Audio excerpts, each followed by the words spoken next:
Pour reprendre, voilà, Alors, donc bien l'infection. entendu, vous êtes en train de... Donc on va faire le test avec Voilà, une charmante jeune fille. l'infection, on laisse évaporer un petit peu. Je vais piquer, ça fait pas mal, il faut bien le préciser. C'est les mêmes stylos que pour les diabétiques, donc c'est juste une micro-goutte de sang qu'il me faut. Une fois que c'est évaporé, donc voilà, je vais pratiquer le test. Donc il n'y aura plus qu'à enclencher sur l'ordinateur, donc le programme va scanner la valeur, va scanner la goutte de sang, pardon, et là, hop, on y va. C'est fini. Donc, Et on l'a même pas vu passer. Elle a Hein. même pas fait aïe ou, non, rien du tout. Donc voilà, donc les petites cellules dont je vous parlais, c'est ça. Donc c'est à usage unique, donc aucun risque de contamination ou de quoi que ce soit. Donc une fois que j'ai la goutte de sang qui est sortie le plus naturellement possible, éviter d'appuyer ou autre, je vais par capillarité la faire monter un petit peu et la mettre dans la machine. Et là aussi vous allez voir, voilà, là j'ai la goutte, donc peut-être un petit peu, non ça va. Voilà, donc on ne met pas la partie avec le sang dans la machine, on met juste la languette blanche. Voilà, et là, une fois que c'est fait, il n'y a plus qu'à enclencher la mesure. Et c'est ce qu'on appelle le scan.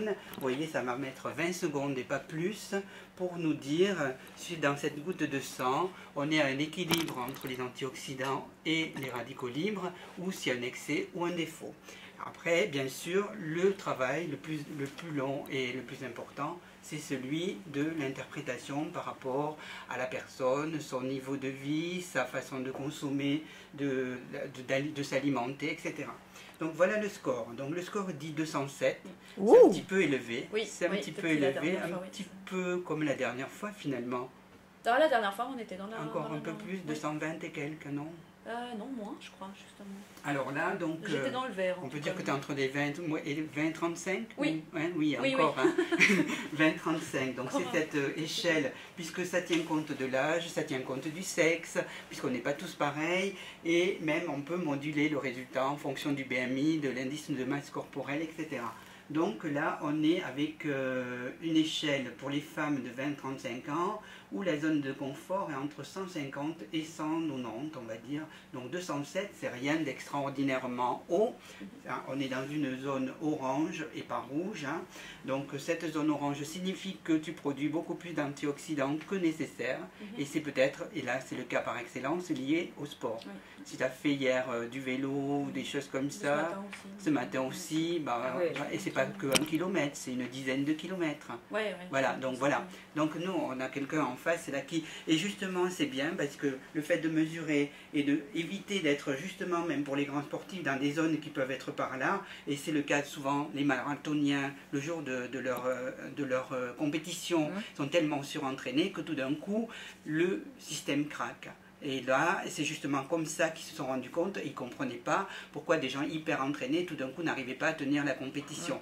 Alors, on a attribué ça sur le mental, mais il n'y a pas que ça.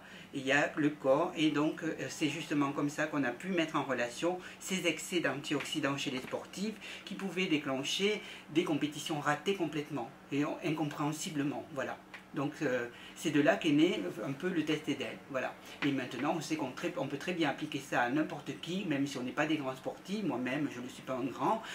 Je sais que si je fais un effort, ça va monter le score. Si je prends des vitamines, ça va me monter le score. Si je suis très fatigué ou stressé par une réunion commerciale ou une réunion avec la direction générale, mais ça va me baisser mon score. Voilà. Donc c'est vraiment mathématique, quoi. Voilà. Donc ce qui est génial... Vous avez pu toucher du doigt, c'est le cas de le dire, un petit peu le test EDEL. Et est-ce que vous avez d'autres questions par rapport à ça? Oui, alors j'aimerais donc par rapport à ce test qu'elle vient de faire, donc elle est sportive, donc elle n'en a pas besoin, clairement.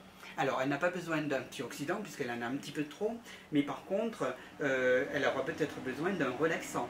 S'il y a besoin d'atténuer un petit peu cette pulsivité qu'il peut y avoir dans les cellules, donc peut-être un magnésium marin, des choses comme ça, qu'on a très bien chez nous, hein, mais des relaxants, Et puis peut-être Relaxant, un peu vous avez un moins. nom par exemple, quelle Alors, ça plante? peut être non, je dirais à ce niveau-là, c'est du magnésium. Enfin, on va rester sur le domaine sportif. D'accord. Donc chez les sportifs, qu'est-ce qu'il faut? Il faut peut-être apporter un peu plus de protéines, des relaxants type reminéralisants, calcium, magnésium, des choses comme ça. D'accord. Voilà. Donc parce que ça peut pas leur faire de mal et en plus ça va détendre un petit peu tout ça, ça va faciliter les échanges entre les cellules et ça peut, bien que là pour un sportif c'est tout à fait normal. Donc elle est dans une zone où elle aurait quasiment rien à faire. C'est pas une bonne cliente en fait. Ah oui, ouais, bah voilà. Mais hein. non, on n'est pas là pour Non, mettre on est bien des d'accord. produits à tout le monde. Non, on est Moi d'accord. justement, si j'ai pris et adopté ce type de machine, c'est justement pour le conseiller à bon escient quand il y a besoin. Voilà, on est dans un cas où un peu de magnésium irait bien, mais c'est pas forcément vital. Eh bien, merci, docteur Bourrel. C'était fort intéressant et je pense que nos téléspectateurs vont apprendre beaucoup de choses aujourd'hui. Merci de votre partage et en fait aussi de connaissances que nous allons pouvoir aller mettre au-delà. Merci beaucoup. C'est moi qui vous remercie de votre visite et de votre intérêt pour le sujet. Merci.